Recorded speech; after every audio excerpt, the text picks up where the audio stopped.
Hey folks, Green Stuff Gav here. May the 4th be with you. This week we're going to do something quite suiting to obviously May the 4th, so something Star Warsy. We're going to do a Legion miniature. Now this isn't by an official Legion miniature, this is by a company called Squamous Miniatures. I can't actually find it on their store, but it was a painting competition mini back in October 21. I thought it'd be quite a cool little miniature to paint up. Now you might notice the undercoat isn't our usual sort of, it's got slightly more gloss to it because I'm still waiting for my Outpost order to be delivered of some Colourforge. So this is some generic non-branded stuff. Anyway, we will get painting and I'll do a voiceover as usual. So as for most miniatures, I'm going to start with the base. This is quite simple, layer of dry brushing. It's quite a muddy texture, sort of a plant life. I quite like obviously starting dark, so we're going to be using a couple of different techniques because we've got two different style of plants on here. We're going to go for a traditional paint and a dry brush, so we can see and just getting some colors slapped about. It's always good if you're not sure, just get some basic colors in place. So again, some rocks there, so oh, do I pick these out? Do we leave them as piles of mud? Sometimes you just got to try it and see. Worst case scenario, you paint strip them back and start over. I'm just getting some dry brushing on the rocks here just to sort of give them a bit of depth. 3 layers of grey. Now they stand out quite well, but we'll blend them in. So yeah, here we're going to do some traditional painting. Obviously we're layering up the greens on this plant, and the other one will get a dry brush, so that'll give us some different textures, some different styles to the plants because they're very different style plants. So you see obviously where it's still wet, I'm going over and just blending the edges. And here we can say this is more of a dry brush, or a wet brush rather. This is more paint on the brush.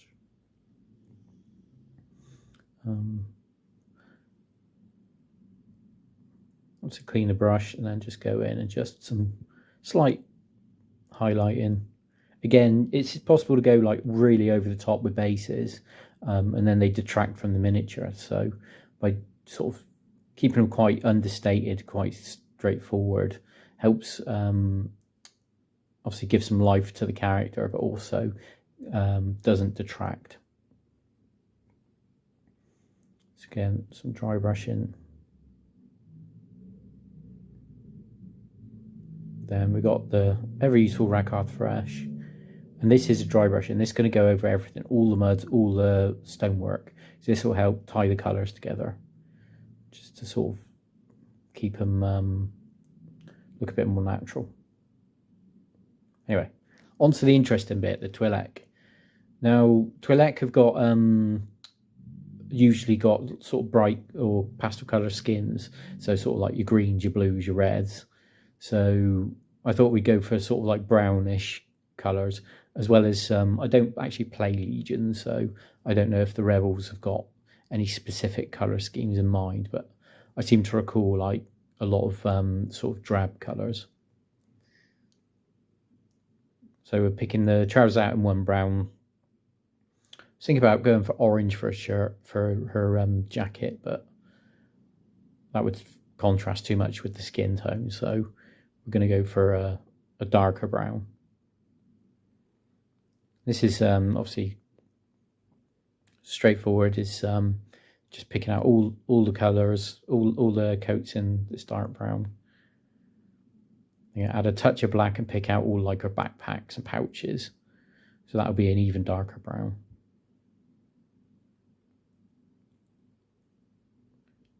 As we were saying earlier, is sometimes it's good just to slap some colours about just to see what the sort of the look will be. You can always go over at this point.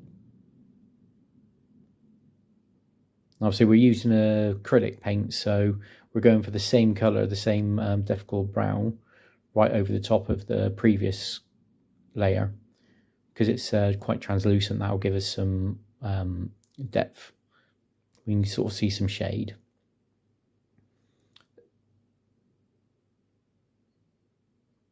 And we're going to stick in some Cadian flesh tone just to give an actual bit of highlighting. Not stark highlights, but just a little touch here and there, just to sort of give some attention. And again, these will dull down when they dry, so it won't be quite as sharp.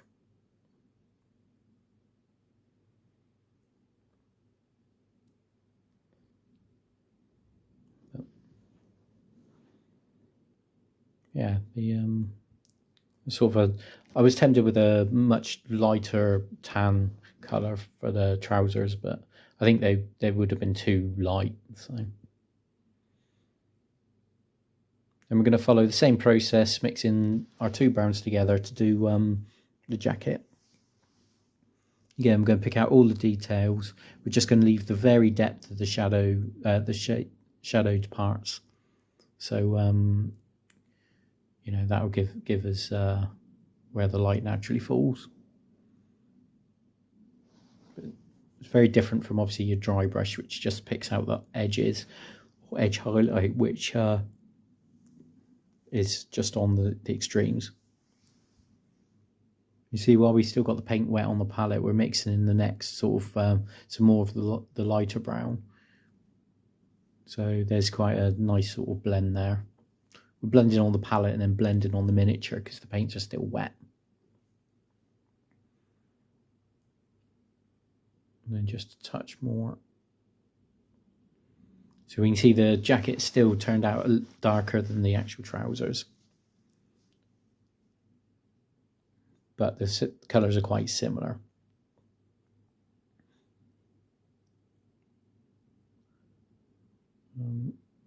Now, again, Twi'Lek got a whole range of different colours. I thought I'd go blue after Mission Val from the Knights of the Old Republic, or Ayla Secure, I think, was blue. She might have been green. I'm not massively up with Star Wars lore or that, but I like a good sci-fi. So yeah, we're getting the basic colour all over the skin just to sort of see the contrast and pick out all the bits. She's quite a detailed model, so like here we can sort of debating if she's got gloves on or not. But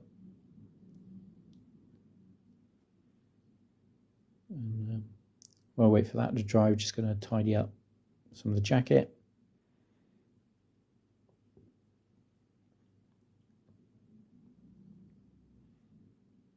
Just some real sort of like edge work there. Hoeth blue, again, we're going to, with the paint wet on the palette, we're going to mix these blues together and just pick out all the raised sections, leaving some shadow. Now, Twi'Lek have got lots of these strap things all over their Leku, I want to say, head tentacle things. So what I'm doing is I'm painting the whole thing with the blue, and then I'll go in and pick the straps out afterwards. It saves having to try and be very ultra precise. So you're adding a bit more Hoeth blue to really give us a nice light blue paint skin tone.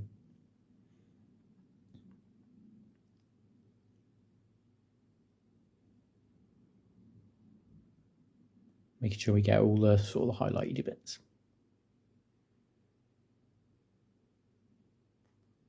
Now, while I'm here, just picking the eyes out in white, because obviously the paint's still wet on the palette. So if we mess up the eyes, we can go in and just tidy up the skin tone.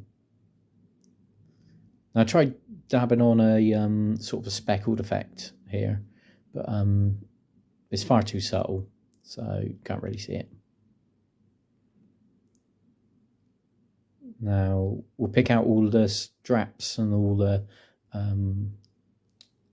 banding type stuff in black, ready for a highlight later. Again, technically this should be a dark brown or sort of a leathery colour, but with all the browns, is having a actual black does help break the miniature up a bit, stop all the colours from merging together.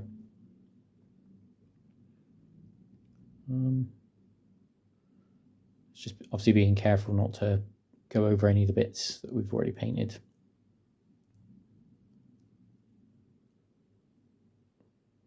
There's like a strap around the leg for the pistol holster. Yeah, it's just tidy up there, just keeping them nice and neat. While they dry, we're going to pick out some metallics, things like the pistol, the rifle, belt buckles. She's got these really nice goggles as well, which I was sort of considering how to do, but I thought just a nice metallic would help sort of bring a bit more focus to the miniature.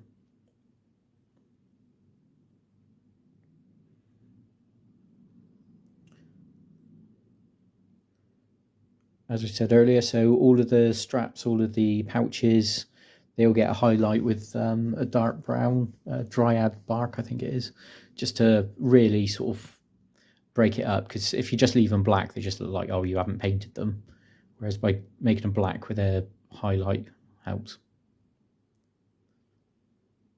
Now for the next bit, we're going to just stick her to a base, bit of super glue, before we go on to the final tidy up. We're going to slap just a touch of gold, just a couple of the buckles, the like icon on her belt buckle. Again, just a smallest amount really helps sort of bring some colour in. And then we're going to take some of our brown we used on the base in, and just with an old brush just splatter it against the boots, because that will give us a nice sort of trekking through mud effect. Not too much, but just a touch. Anyway, as always, thanks for watching and have fun.